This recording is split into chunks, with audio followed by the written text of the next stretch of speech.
Hey everyone, welcome back to another update. This was supposed to happen a few days ago, but unfortunately, due to technical problems and life getting in the way, life changing stuff. I'm alright though, nothing terrible happened. Growing up is a pain, but you might as well live with it.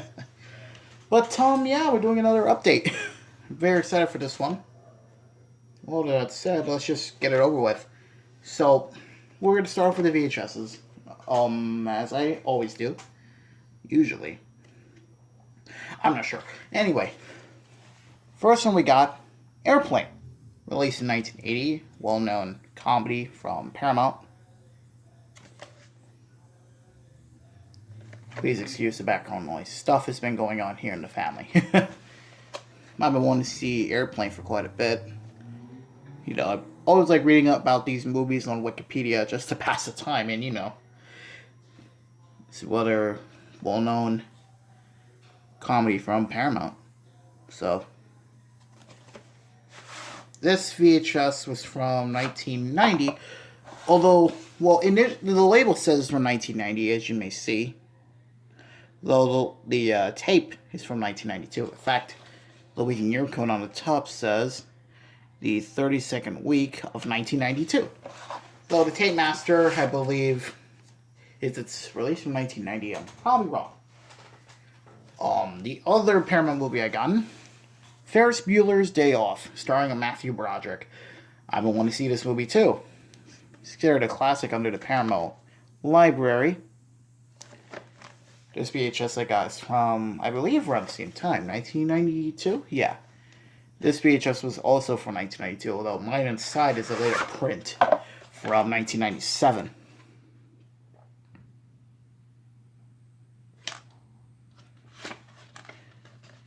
And the week and year code is the 48th week of 1997. Well, yeah, very happy on that one.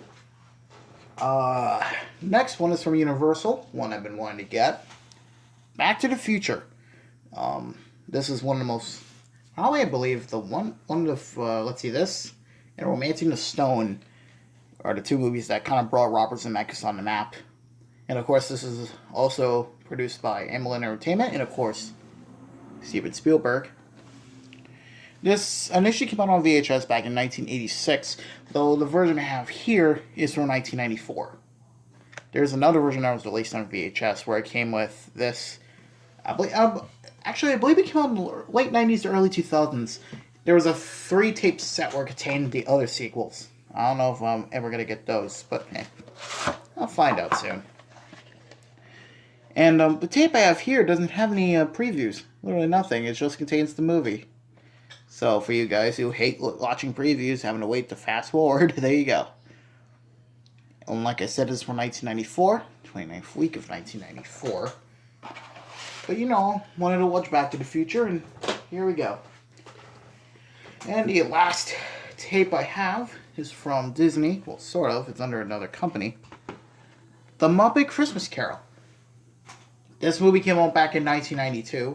The VHS here is from 1993. This was the first Muppet movie project that wasn't involving the original Jim Henson. If you don't know, Jim Henson passed away back in 1990 from bacterial pneumonia. And as a result, they had to continue the Jim Henson name without, Jim Henson.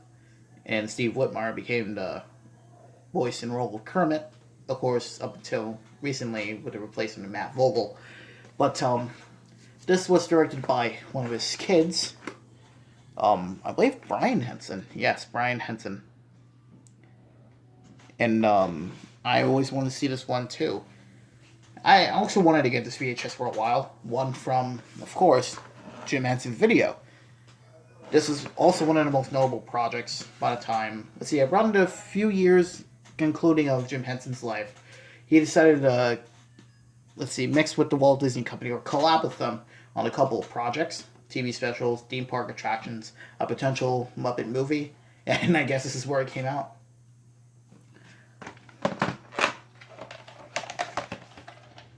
Here's the tape. And as for what's on here, it's the movie, but it also contains a trailer for the Muppet movie and the Great Muppet Caper on home video, which I'll love to get those versions someday. And the print date, October 19th, 1993. Okay, so that wasn't my last VHS. It was actually this one. I just realized, like, as soon as I said the print date for my previous tape, that I forgot to show off this one. Sister Act. One of the most notable 90s comedies from Touchstone Pictures, starring, of course, Whoopi Goldberg. A lot of these I've been wanting to see for a while, actually.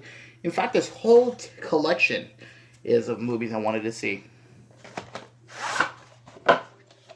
Here's the cassette. Printed September 3rd, 1992. So those are the VHSs. And as for the DVDs, well, I've been wanting to get these ones for quite a while. The Family Guy sets. So, if you don't know, in my previous video, I talked about, of course, I own now Family Guy Volumes 1 and 2, basically the first 3 seasons. And now I have the next 3, basically the first 6. I'm probably wrong on that, but anyway. Here's Family Guy Volume 3. This contains the 4th season. Unlike Volume 3, which contains 21 episodes, this one contains 13. But it still gives it as much love as the other seasons, especially with the bonus features. It's a all great set overall. And of course, the benefit for getting these is that you can get all the episodes uncensored, the way it was supposed to be. Of course, television, no one. They got offended easily. That's why we got Maury. Anyway, so of course, they would give us the uncensored versions of each episode, well, the uncensored versions of the episodes on the DVDs.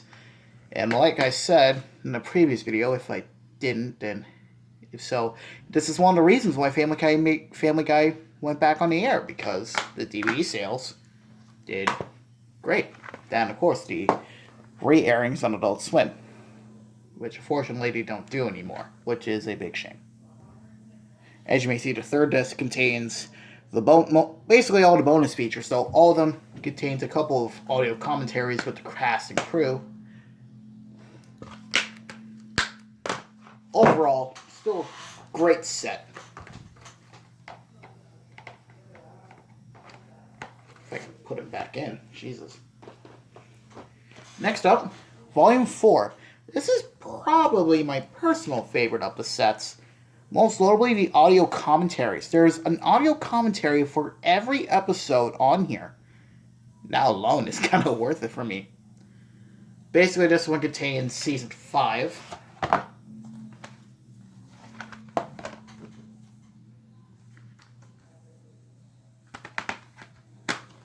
This is also when they started using clear discs, to give it more flair.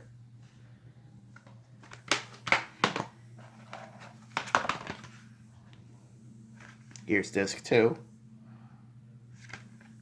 Let me move the disc a bit to show how it works. The disc artwork also counts as being an extra part of the artwork. I love it when DVD companies do this, adding this much flair to just a TV show. Well, it's one as big as Family Guy, it makes sense. And here's disc 3, which, like the previous set, contains all the bonus features. This also contains some DVD-ROM stuff on here, which I'd love to see when I get the chance. I do own a computer with a CD-ROM drive, so hopefully I'll get that done when I can. And finally, Volume 5. I was initially going to get Volume 6, but I decided to leave that be. Once again, this one contains 13 episodes. And just like Volume 4, this contains, I believe it contains audio commentary on every episode. So, there's that. Here's disc 1. This set came out in 2007, I think?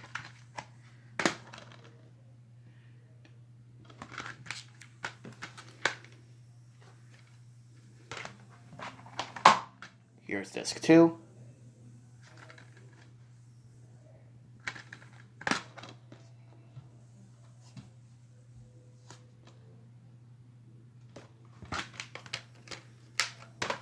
And what's interesting is that this 3 doesn't have any episodes. Well, sort of. Well, animatic episodes, but the third disc is dedicated to the bonus features. Guess they were able to pack more episodes on the previous 2. Must be dual layer discs. And what's cool about this set is that they all connect together to make one big piece.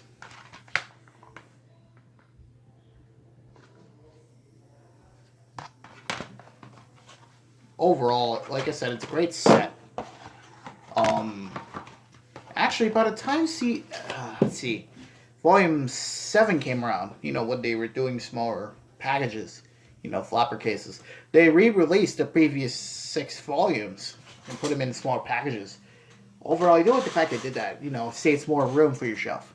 But yeah, there's the Family Guy sets. And that's it for today's update. It's definitely one hell of a haul today, like I said, especially for the Family Guy stuff. But, yeah, that's pretty much it for today's video. Hope you guys enjoyed it, of course. Like, comment, and subscribe. And, of course, hope you guys enjoy your St. Patrick's Day. Just don't be going crazy. Trust me.